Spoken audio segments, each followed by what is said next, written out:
ನಮಸ್ತೆ ಎಜೆ ನ್ಯೂಸ್ಗೆ ಸ್ವಾಗತ. ಭೂಮಿ ತಾಯಿಗೆ ಚರಗ ಚೆಲ್ಲಿ ಸಡಗರದಿಂದ ಎಳ್ಳು ಅಮಾವಾಸ್ಯೆ ಆಚರಿಸಿದ ರೈತರು ಉಮೇಶ್ಗೆ ಮುದ್ನಾಳ್ ಹರ್ಷ. ಅತಿವೃಷ್ಟಿಯಲ್ಲಿ ಸಂಪ್ರದಾಯ ಬಿಡದ ಅನ್ನದಾತರು ಉಮೇಶ್ಗೆ ಮುದ್ನಾಳ್. ಯಾದಗಿರಿ ತಾಲೂಕಿನ ಯಡಗಿ ಮದ್ರ ಗ್ರಾಮದ ರೈತ ಮರೆಪ್ಪ ಅವರ ಜಮೀನಿನಲ್ಲಿ ಸರಗ ಚೆಲ್ಲಿ ಸಡಗರದಿಂದ ಎಳ್ಳು ಅಮಾವಾಸ್ಯೆ ರೈತರ ಹಬ್ಬವನ್ನು ಆಚರಣೆ ಮಾಡಲಾಗಿದೆ. ಪೂಜೆ ಸಲ್ಲಿಸಿ ಸರಗ ಚೆಲ್ಲಿದ ನಂತರ ಮಾತನಾಡಿದ ಅಖಿಲ ಭಾರತೀಯ ಕೋಡಿ ಸಮಾಜದ ರಾಜ್ಯ ಸಂಘಟನಾ ಕಾರ್ಯದರ್ಶಿ ಹಾಗೂ ಸಾಮಾಜಿಕ ಹೋರಾಟಗಾರ ಉಮೇಶ್ಗೆ ಮುದ್ನಾಳ್, ಇದು ಅಪ್ಪಟ ದೇಸಿ ಆಹಾರ ಸಂಸ್ಕೃತಿಯ ಅಮಾವಾಸ್ಯೆಯಾಗಿದ್ದು, ಪುರಾತನ ಕಾಲದಿಂದಲೂ ನಮ್ಮ ಹಿರಿಯರು ಮಾಡಿಕೊಂಡು ಬಂದ ಸಾಂಪ್ರದಾಯಿಕ ಹಬ್ಬವನ್ನ ಮುಂದುವರಿಸಿಕೊಂಡು ಹೋಗುತ್ತಿರುವುದು ಒಳ್ಳೆಯ ಬೆಳವಣಿಗೆ. ರೈತರು ತನ್ನ ಜಮೀನಿನಲ್ಲಿ ಬೆಳೆದ ಬೆಳೆಗೆ ಸರಗ ಚೆಲ್ಲುವ ಮೂಲಕ ಭೂಮಿ ತಾಯಿಗೆ ಸ್ಮರಿಸುವ ವಿಶಿಷ್ಟವಾದ ಈ ಹಬ್ಬದಿಂದಾಗಿ ರೈತರು ನೋವಿನಲ್ಲೂ ಸಂತೋಷ ಹರ್ಷ ಪಡುತ್ತಾರೆ ಎಂದಿದ್ದಾರೆ. ಈ ಹಬ್ಬದಂದು ವಿಶೇಷವಾಗಿ ಕಲ್ಯಾಣ ಕರ್ನಾಟಕ ಪ್ರದೇಶದಲ್ಲಿ ಕೇವಲ ಒಂದೇ ಬಾರಿ ಮಳೆ ಬಂದರೂ ಸಾಕು, ಕೇವಲ ಇಬ್ಬನಿಗೆ ಬೆಳೆದು ನಿಲ್ಲುವ ಬೆಳೆ ಜೋಳದ ಬೆಳೆಯಾಗಿದೆ.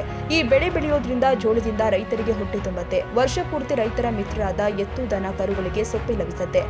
ಆದರೆ ಇತ್ತೀಚೆಗೆ ರೈತರು ಕೇವಲ ದುಡ್ಡಿನ ಬೆಳೆಗೆ ಒತ್ತು ಕೊಡುತ್ತಿರುವುದು ಸಾಮಾನ್ಯವಾಗಿದೆ. ಹತ್ತಿ, ಸೂರ್ಯಪಾನ ಮುಂತಾದ ವಾಣಿಜ್ಯ ಬೆಳೆಗಳಿಗೆ ಮುಂತಾದ ಸಂದರ್ಭದಲ್ಲಿ ಇದೀಗ ಅತಿವೃಷ್ಟಿಯಲ್ಲಿ ಜೋಳ ಹೆಚ್ಚಿಗೆ ಬೆಳೆದಿರುವುದು ಕಂಡುಬರ್ತಾ ಇದೆ. ಜೋಳ ಅತಿವೃಷ್ಟಿಯಲ್ಲಿ ರೈತನ ಕೈ ಹಿಡಿದು ರೈತನಿಗೆ ಹಬ್ಬದ ಸಂಭ್ರಮ ತಂದುಕೊಡುವ ಬೆಳೆಯಾಗಿದೆ ಎಂದಿದ್ದಾರೆ. ಈ ಹಬ್ಬ ಬಂದರೆ ಸಾಕು, ರೈತರು ತಮ್ಮ ಮನೆಯನ್ನ ಸ್ವಚ್ಛಗೊಳಿಸಿ ಎತ್ತು ಬಂಡೆಗಳನ್ನ ಸಿಂಗರಿಸಿ ಹೊಲಕ್ಕೆ ಹೋಗಿ ಸಂಭ್ರಮದಿಂದ ಸರಗ ಚೆಲ್ಲಿ ಭೂಮಿ ತಾಯಿಗೆ ಎಲ್ಲಾ ಮೂಲೆಗಳಿಗೆ ಅನ್ನದ ತುತ್ತುಗಳನ್ನ ಚರಗ ಚೆಲ್ಲಿ ಬೆಳೆ ಸಮೃದ್ಧಿಯಾಗಿ ಬೆಳೆಯಲಿ ಅಂತ ಪ್ರಾರ್ಥಿಸುತ್ತಾರೆ.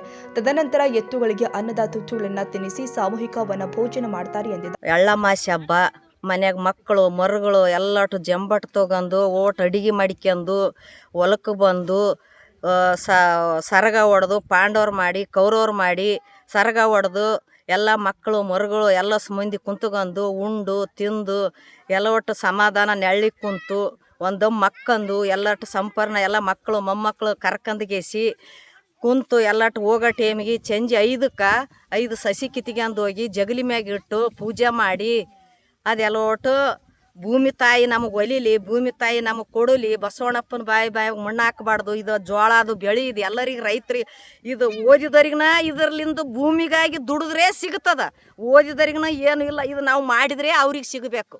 ಇದು ಭೂಮಿ ಬೆಳೆಯಿಲ್ಲ ಅಂತಂದ್ರೆ ಅವ್ರು ಏನು ಮಾಡೋಕ್ಕಾಗೋದಲ್ಲ. ಭೂಮಿ ತಾಯಿನೇ ದೊಡ್ಡ ಅಕ್ಕಿ. ಹಿಂದಕ್ಕೆ ಹಿರಿಯರು ಕೌರವರು ಪಾಂಡವರು ಮಾಡಿದ್ದು ಅವ್ರ ಹಿರಿಯರ್ಲಿಂದೂ ಹಂಗೆ ಮಾಡಿಕೊಂತಾನೆ ಹೊಂಟದ. ಇದು ಪಾಂಡವ್ರದ್ದು ಬಿಡಬಾರ್ದು, ಎಷ್ಟು ತಿಪ್ಪಲಿದ್ರನ್ನ ಇದು ಮಾಡ್ಬೇಕು, ಪೂಜೆ ಮಾಡ್ಬೇಕಂತೆ ಇದ್ರನ್ನೆಲ್ಲ ಸಂಭ್ರಮಲಿಂದ ಮಾಡಿಕೊಂತ ಹೊಂಟದ ನೋಡ್ರಿ. ಪಂಚ ಪಾಂಡವರು ನಮ್ಮ ಮನೆ ದೇವ್ರು ಏನ್ರಿ. ನಾವು ಏನದಲ್ಲ ಪಂಚ ಪಾಂಡವರಿಗೆ ಎಳ್ಳಮಾಸಿ ಹಬ್ಬಕ್ಕೆ ವರ್ಷಾನ ಅಡುಗೆ ಮಾಡಿಸ್ತೀವಿ. ಹೋಳಿಗೆ, ಹುಗ್ಗಿ, ಉಂಡೆ ಪಲ್ಯ, ಭರ್ತ ಎಲ್ಲ ಕಡುಬು ಎಲ್ಲ ಮಾಡಿಸ್ತೀವಿ ರೀ. ಮಾಡಿಸಿ ಮನೆಗೆ ಎಲ್ಲರೂ ಎತ್ತಿ ಪೂಜೆ ಮಾಡಿ ಬಂಡಿ ಕಟ್ಕೊಂಡು ಎಲ್ಲರೂ ಹೆಣ್ಣು ಗಂಡು ಬಂಡಿಯಾಗಿ ಕುಂತು ಬಂದು ಹೊಲಕ್ಕೆ ಬಂದು ಸರ್ಗ ಬಡಿತೀವಿ. ಪಂಚ ಪಾಂಡವರು 5 ಮಂದಿನ ಕೂಡಿಸಿ ಸರ್ಗ ಬಡಿತೀವಿ. ಅವ್ರ ಹೆಸರು ಮೇಲೆ ನವದೆ ಮಾಡ್ತೀವಿ. ನವದೆ ಮಾಡಿ ಸರ್ಗ ಬಡ್ದು ಊಟ ಗೀಟ ಮಾಡ್ಕೊಂಡು 4-5 ಗಂಟೆಗೆ ಮನೆಗೆ ಹೋಗಿ ಪೂಜೆ ಗೀಜೆ ಮಾಡ್ಕೊಂಡು ಮುಗಿಸ್ಕೊಂಡು ಹೋಗಿಬಿಡ್ತೀವಿ ಸರ್. ಕೃಷಿ ಹಬ್ಬ, ರೈತರ ಹಬ್ಬ, ರೈತರು ಸಂಭ್ರಮದಿಂದ ಆಚರಣೆ.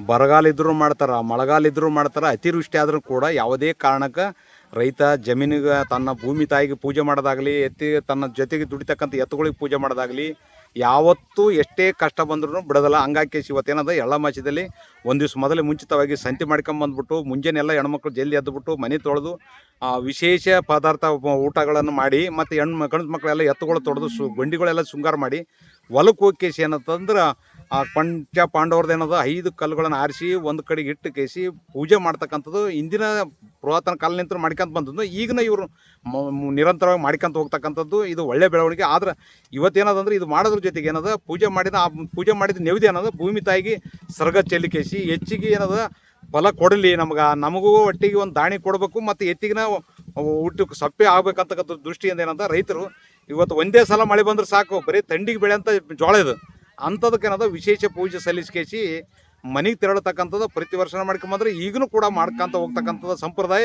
ಎಂದಿಗೂ ರೈತರು ಬಿಟ್ಟಿಲ್ಲ. ಹಂಗಾಗಿ ಈ ಸಂದರ್ಭದಲ್ಲಿ ಮರೆಪ್ಪ, ಈರಪ್ಪ, ದೇವು, ಚಂದಪ್ಪ, ಪವನ, ಭೀಮಪ್ಪ, ಮಲ್ಲಮ್ಮ, ಶಾಂತಮ್ಮ, ಸಂಗಣ್ಣ, ಹನುಮಂತಿ, ಮಲ್ಲಮ್ಮ ಸೇರಿ ಅನೇಕ ರೈತರು, ಮಹಿಳೆಯರು, ಮಕ್ಕಳು ಉಪಸ್ಥಿತರಿದ್ದರು. Nizamuddin, Yadgiri, AJ news. ಕನ್ನಡಿಗರ ಮೆಚ್ಚಿನ ನಿಮ್ಮ ಎಜೆ 24/7 ನ್ಯೂಸ್ ಕನ್ನಡ ವಾಹಿನಿ ಇದೀಗ ಟಿವಿಯಲ್ಲಿ ಲಭ್ಯ. ನೋಟಿಸ್ ಕೊಟ್ಟಿದ್ರೆ ವಾಪಸ್ ತಗೋತೀವಿ. ಇವತ್ತು ವಕ್ಫ್ ಪ್ರಾಪರ್ಟಿ ಅಂತೇಳಿ ಬರ್ತದೆ ಅಂತ ಹೇಳಿದ್ರೆ ರೈತರು ಬೀದಿಗೆ ಬಂದು ಏನ್ ಮಾಡ್ಬೇಕಾಗತ್ತೆ? ಯಾರು ವೋಟ್ ಹಾಕಿಲ್ಲ ಅಂದ್ರೆ ಗ್ಯಾರಂಟಿನೆಲ್ಲ ಸ್ಟಾಪ್ ಮಾಡ್ಬಿಡ್ತೀವಿ.